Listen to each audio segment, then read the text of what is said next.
Hey, this is India with Bags and Lifestyle. Thank you so much for watching this video and giving my channel a try. And also welcome back to my normal people that subscribe to my have already subscribed and regularly watch my videos. Thank you so much for all of your support.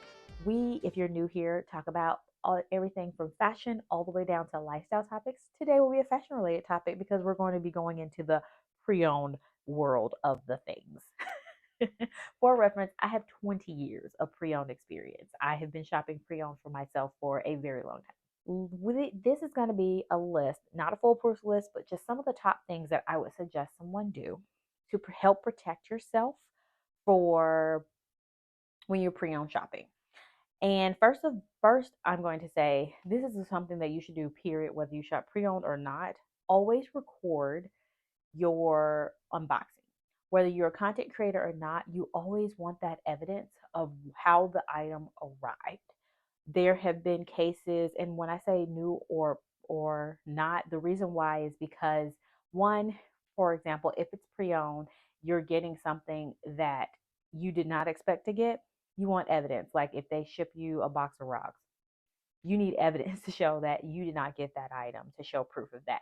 But then also, when we're talking about brand new, just like all of the online shopping that we do nowadays, I actually talked about this in one of my fashion news videos where there was somebody that purchased a Dolce and Gabbana ashtray, or so they thought they bought that, but when they got it, they ended up with cans of tuna. There was somebody else, and if I can find her channel, I want to say it was Mom Ambition. She had an issue where she bought a Coach wristlet.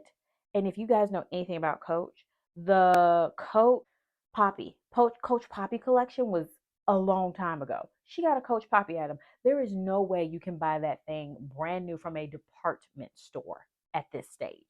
And she got an old crusty dusty item. Everybody I'm mentioning for reference, I will either at least link their channel and if not the video down below if I find both. But yeah, so that's going to be my first thing. For your protection, you always want to record.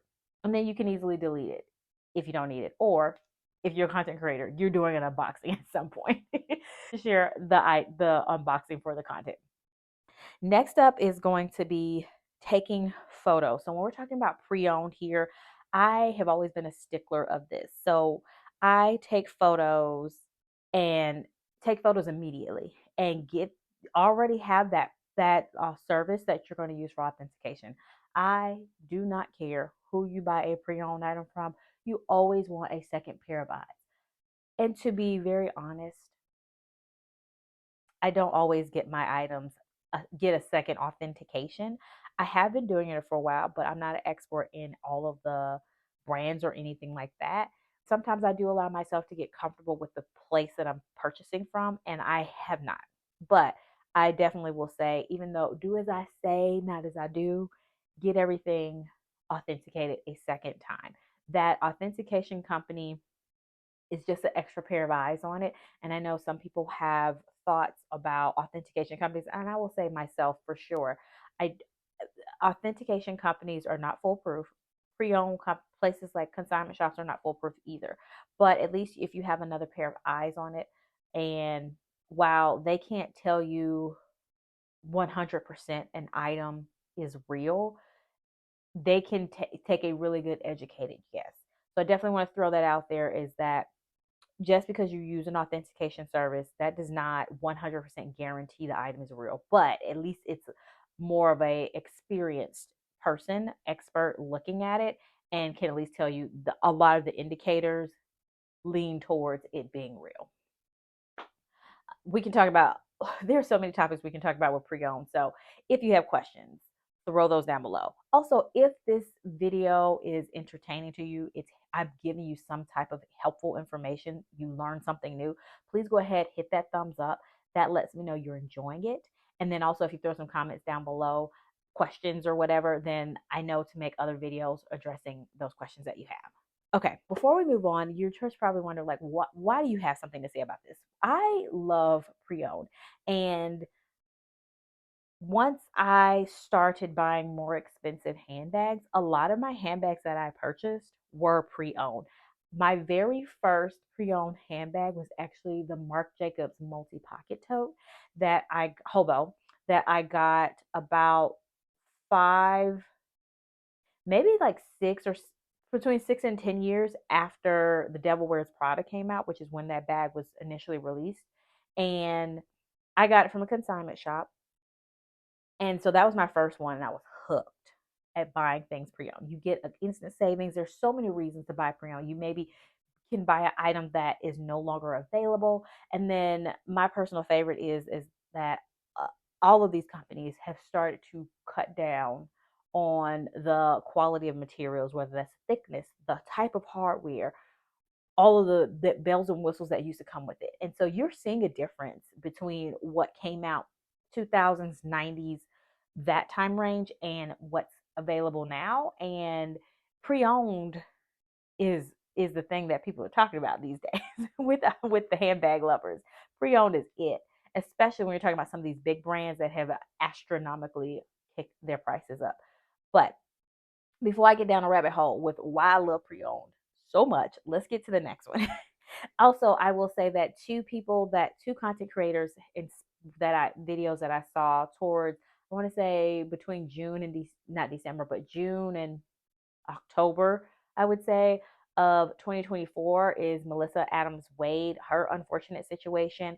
And then also there was another person, what was her channel called? Stylish and Grateful, and her situation that inspired me to do a video related to this, just sharing my experience with the long amount of time that I've been shopping pre-owned.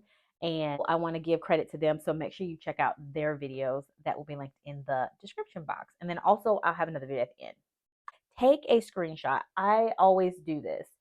When I am shopping pre-owned, I don't care what website, I take a screenshot of the item I purchased, the price, also showing that whether that item was returnable or not, because you have some companies that pretty much nothing is you can return, and then other situations where you can return items. Also, I want to see the description and how you have listed out what the imperfections are. I want proof of that. My fear has been, and I think She's a Posh has talked about this with something related to this, where like you can update, like the website's updated, and then that also maybe has updated listings in some cases for a situation she had with Rebag, I want to say. Make sure you check out her whole crazy, just aggravating Rebag saga that she had. But I always take screenshots. And you're probably thinking, oh my gosh, if I have to do all this, I don't want to shop pre-owned. I get it. It is a passion and it takes some time. So don't feel like you need to jump into the 9 feet and you're only 2 feet tall. Go to the 1 foot, the kiddie pool, stick your toe in, get get your feel for that, and then keep going and going if you want to. They also have companies that you can use to locate your items to. You don't have to do it yourself, but if you love the thrill of the hunt and the digging, if you want to be careful, it does take some work. I don't know if you realize that, but it does. Check out reviews. For example, if you're buying items from a place like eBay or a website like Fashionphile or any other place, you want to check out reviews. Now, I used to actually sell pre-owned handbags for about 3 years on eBay. I sold through eBay, Poshmark, and through my own website. And I think one of my hindrances was the fact that when I did get reviews, they were good. But when people leave reviews, it's because they've had a really amazing experience or they had a negative experience. When we're talking about eBay, I feel like Poshmark is a good platform that it does kind of push more encouragement in the face of the customer to go ahead and rate that person, which I think is helpful. But all that to say, don't I know a lot of people will say check the ratings, which you should check the ratings, but there's a caveat to it. You have some companies that have stellar ratings and they are selling people things that are questionable. You also have people who don't have as many ratings and people will skip over them or no ratings at all because It's just the nature of it. They're just getting their feet wet with it. I will say definitely check the ratings, but also look around through the listings too. What other things are this person selling? Like for example, for me, if I was going to purchase something from a person on eBay or Mercari, and they're like an individual person, or Poshmark even, and they have a luxury item, I will also look at what else they also sell, because that will give you an indication on whether something looks funny or not in their all of their other listings, or whether, oh, they just are selling things personally from time to time, and they just happen to sell a handbag now, but it may be 8 months later before they sell another handbag. Their listings are going to look different. I also, like I said, we'll have a video at the end of this where I talk about looking into listings a little bit in more detail and suggestions for that. So make sure you watch this video and then check that one out too. Okay. Also ask questions. I always do this. Do not make assumptions. Things that, for example, especially when you're buying through a person, one selling, like an individual seller that's selling for themselves, everybody does not have the same standards.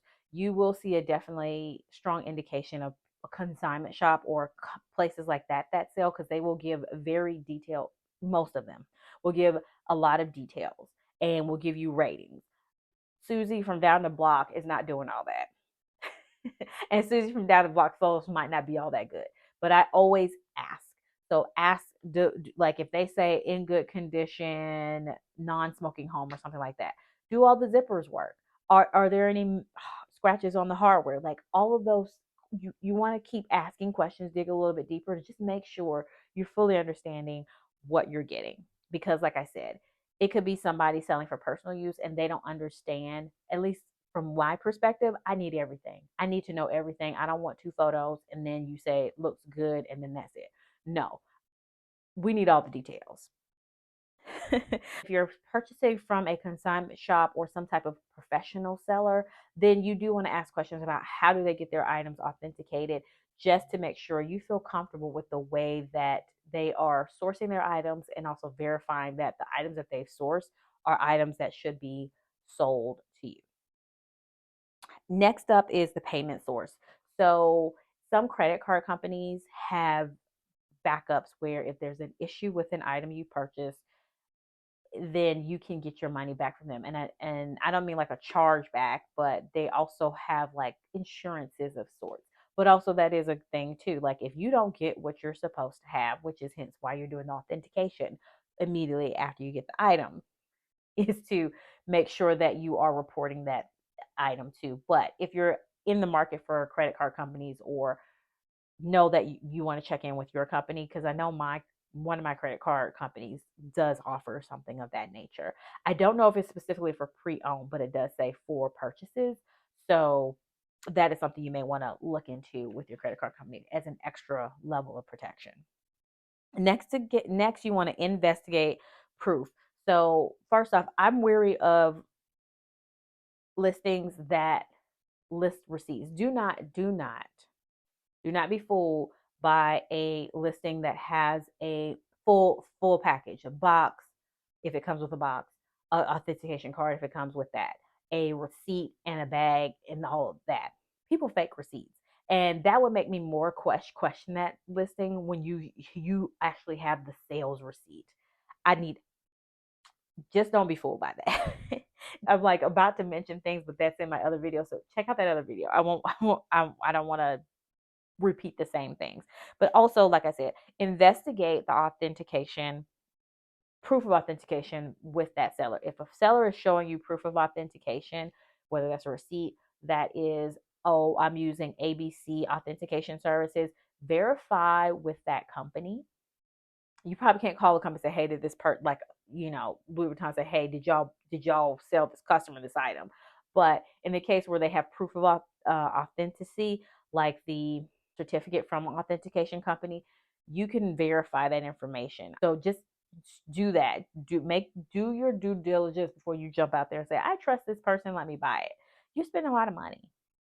And I don't care if it's $200, you're spending a lot of money. So you need to make sure you're getting what you expect. And then also, another point I want to make is only shop with companies you're comfortable with. And that seems very vague, but especially if you're starting out, if something does not seem right, I know that's that item that you really have been waiting for, but it may take a couple years for it to come back around again. I understand. But you would rather not give a person your money and then you instantly regret that you're having trouble with that person when you're getting something like you never get your item or you don't get what you think you thought you were purchasing. So you just want to make sure you take time to breathe, step back, and make sure you feel comfortable. If something feels off, dig in there a little bit deeper just to make sure you feel as comfortable as possible. But yeah, you just don't just jump out there and blindly be like, I trust you. Like don't do that.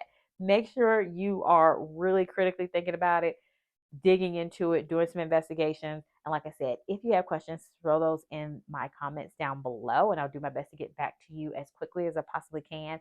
And make sure you check out this video. Thank you so much for watching, and I will talk to you again soon. Bye.